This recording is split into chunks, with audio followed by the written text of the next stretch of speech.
Back at it live from the Salem 5 studio here on Boston Has Entered the Chat, and we continue to roll, taking it from the field to the ice because it's time to, well, figure out where the expectations should lie when it comes to the Bruins season. And we learned that Natalie's very realistic. I'm going to get my life together at age 33 eventually, but we brought in an expert to really help out.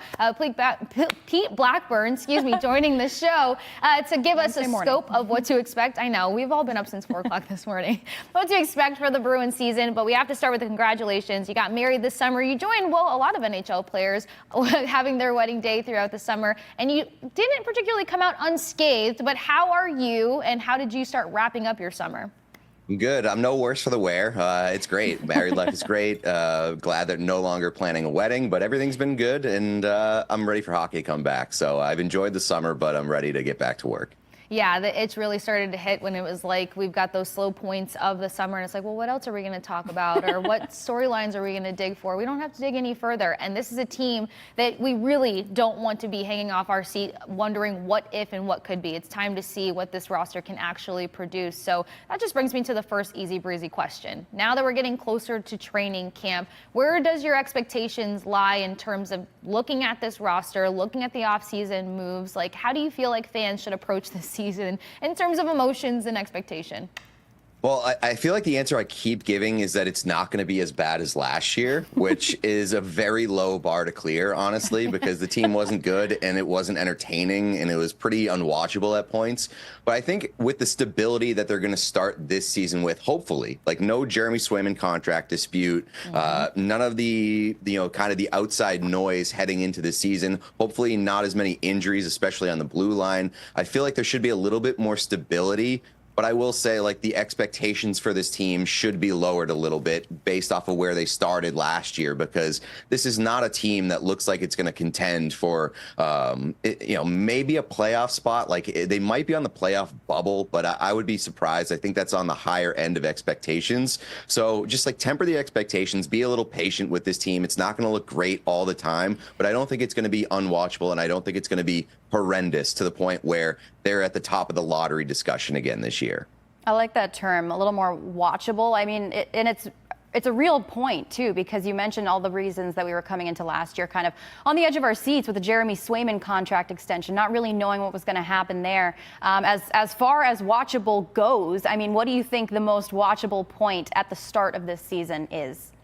Well, it's probably going to pick up where it left off last year, which was David Pastrnak. Like, David Pastrnak was one of the absolute best players in the entire league last year, and I truly believe that if the Bruins were a better team behind him, he would have entered into the Hart discussion for MVP of the league. And it just, what he did was incredible, and in terms of the percentage of what he drove for the Bruins offensively was truly special. And I think that that's repeatable this year. I've had people ask me, do you think Pasternak's going to be as good this year as he was last year?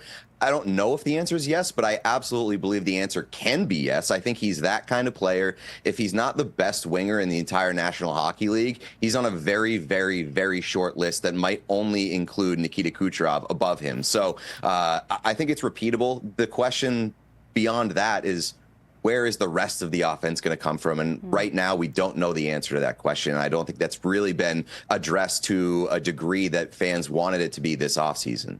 Yeah, well, let's stick with that for a second, because you talk about Pastrnak and obviously him being a top winger in the National Hockey League. Sitting at that number two-part question here. Do you agree with the number 2 spot for the top 20 wingers that came out just a few weeks ago? And then more importantly, the pressure really lies on Morgan Geekie, because everyone is expecting him to be the next largest scorer when it comes to this roster, just considering what he did last year. And sometimes that pressure can waver. Sometimes expecting 30-plus goals or 20-plus goals is a tall task for a very new team.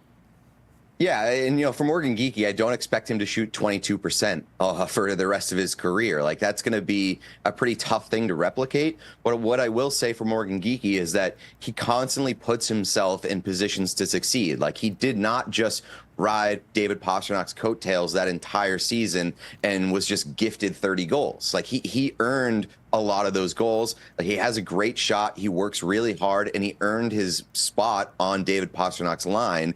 And you just hope as a fan that they're able to replicate that to a similar degree this season. And, I think there's not a lot of reason to believe that they can't find success. I just don't know if it's going to look exactly like it did last year. But Morgan Geekie's a really good player who I think has looked for an opportunity to pop for a number of years so far in his young NHL career. And he finally got one last year and took advantage of it. And now the Bruins are, signing up for many more years of that. And hopefully he's able to replicate it. Now, we've mentioned, and you just talked about, like, not really being able to point to, where the offense might be able to come from outside of Pasta, outside of Geekie. But, it's speculation at this point whether, it's offense coming from the blue line with a healthy blue line, like you had mentioned earlier, or just a few other players who kind of stand out to you on paper without seeing what they can do on ice yet this year. Is there anything that the Bruins can channel aside from those two main names that we've spoken about that really might be able to help get some offense going and find the back of the net? Well, one guy that I'm looking at who kind of has flown under the radar a bit this offseason is Mate Blumel, who they signed from the Stars and their AHL team. Like, he scored a bunch in the AHL. I believe that he was the AHL's leading goal scorer last year.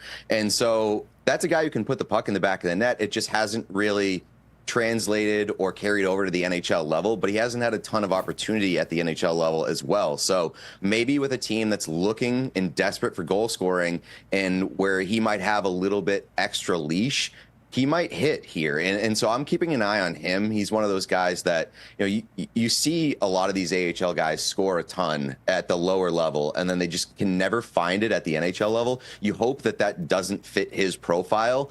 But, right now, again, this team is so desperate for goal scoring that they're going to have to find somebody to kind of rise above the expectations and put the puck in the back of the net. I would have liked to see them go out and sign another winger who was maybe a little bit more of a sure thing. Like, Jeff Skinner was unsigned deep into the offseason, and he ends up with the San Jose Sharks. He's a guy that I would have liked for the Bruins just for even half a season, where he signs a one-year deal, he puts the puck in the back of the net for the front half of the year, and then you ship him off at the trade deadline for future assets. Like, that's a deal that the Sharks signed up for. That's probably exactly what they're going to do with them. And I think it's a recipe for success that has worked for teams that know they're not really going to be big contenders heading into the season. And I think that I would have liked that for the Bruins. Just like one more guy that fits that profile. It's funny because in my notes, when I'm like, oh, we got Pete Blackburn, let's ask him about Blumel, because you mentioned it on the Hockey Hub a while ago. So now I have to actually ask you this. Would you take Blumel over Patra? Because now there's all of this conversation and projections of him beating out Patra at that winger spot on the third line next to Mitten and Tanner Jeannot. I made the case to say that I think that Patra could be more competitive if he could figure out the winger spot, because now some of the centers that this team has, they're bigger, they're going to be stronger defensively for one. Mitten is supposed to be able to do that as well as be able to find the back of the net. And then you've got a guy like Blumel who, like you said, he needs to be able to score at this level, but you're playing potentially on a line with Tanner Jeannot who can create space out there for him. So would you continue to make the case that Blumel needs to be this guy on the third line? Well, it's a boring answer right now, but I think that, like, those jobs should be up for grabs in training camp. Like, those jobs should be earned, whether it's Patra, whether it's Blumel.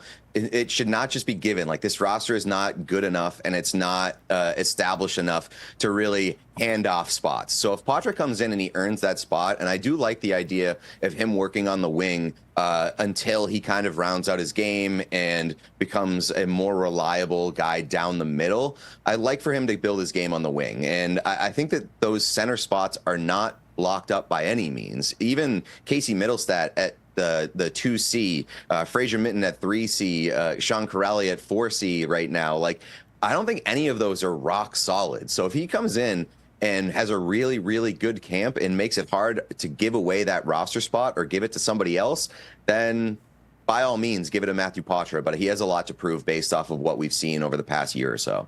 On the topic of Patra, I mean, last year, up and down a little bit. It wasn't really a sure thing if he was going to stay in the NHL or where he was going to go, to the point of that AHL, NHL, gray area. You talk about Blumel needing the opportunity, needing the experience. Do you think there is any kind of, I don't know if you want to call it, miscommunication or lack of preparation, or what is it that it will take to allow these guys who are in AHL and need that NHL experience to get to the level they need to be at? Without the pressure induced, of course. But what's it going to take? Is it difficult? What do you see from that transition that, might help develop NHL players from the AHL a little bit further? Yeah, well, I think a lot of leash is needed sometimes with certain guys. And I think that it's been a point of frustration for Bruins fans for a long time now, where you've got these young guys who come up, like a Fabian Lysell, and it feels like they're not really given a whole lot of runway to succeed. But the thing is, when guys like that have come up in the past, they've been joining a really good team that's been competitive and in the mix. And so it's hard to really let those guys figure it out over a prolonged period, because you're trying to win hockey games every given night. So with a team like this, and, where it seems like they're more in the middle or more just in sort of a bridge year or a transition year or whatever you want to call it, there may not be that pressure or that immediacy or urgency to have these guys figure it out right away. And that could help some of these younger guys who are looking to round out their games and get that experience and figure things out at the big league level. So hopefully that's the case. And Marco Sturm has been an AHL coach. He knows how to work with young guys. The one thing that I constantly heard about Sturm when they hired him was that he's such a good player coach for young guys. And I think that that's not a coincidence and not an accident by hiring this guy for this team. So I think he's going to give them plenty of reason and plenty of room to figure it out. And I think that they're going to have an opportunity to succeed. And if they don't, then it's back to the AHL, and that's just how the business goes. Plenty of room. I love it. But it also makes the case of how competitive training camp will be, because the way that he spots potential in players, I feel like he's not going to be quick to hand out any spots. Pete, got to get your opinion here. Do you trust this top six, for one? For two, who in this top six actually needs to step up this season and put some points on the board for this roster? I mean, I make a case to say that Elias Lindholm started to kind of find himself a little bit towards the end of the season. But as you said, I mean, it wasn't really the most flattering season, and therefore we don't know how to mark the scale or who really tipped the needle there. Yeah, the answer to the first part of that question, do I trust the top six? Absolutely not. This is a top six that includes Elias Lindholm, Kasey Middlestat, Victor Arvidsson, like all guys that have not exactly profiled as top six players over the past couple of years. I will say, based off of your point there, I do believe Elias Lindholm can be much better this year. And we saw it at points last year where he looked good playing with Pastrnak and, at points Marchand. So, maybe the first year jitters out of the way, settling in Boston will help him. Maybe just the stability of the team itself could help him. But I think he's a better player than what we saw last year, and he can be a top six player. The rest of it, though, outside of Pastrnak, I think there's a lot of question marks. And Kasey Middlestat, I wouldn't even be surprised if he wasn't on the team by the end of next year because of his situation and what we hear about him and teams not liking him. So we'll see. I think he's got a lot to prove, and I think that a lot of these spots in the top six are very much in flux. So we'll see how different it looks at the end of the season based off of where we start. Where these top six positions are kind of in flux and not really solidified yet. One of the points that you brought up that I haven't gotten a chance to speak to you yet, Pete, so I'm excited to ask this question just about Marco Sturm and the culture that he can create, knowing that he's a player coach, knowing that he can kind of maybe create an environment where it's not time to try things anymore, but be comfortable in who you are, embrace your playing style, embrace who's around you. Do you think culture and team identity is going to be strong this year under him? And do you think, maybe top six can emerge through that kind of style?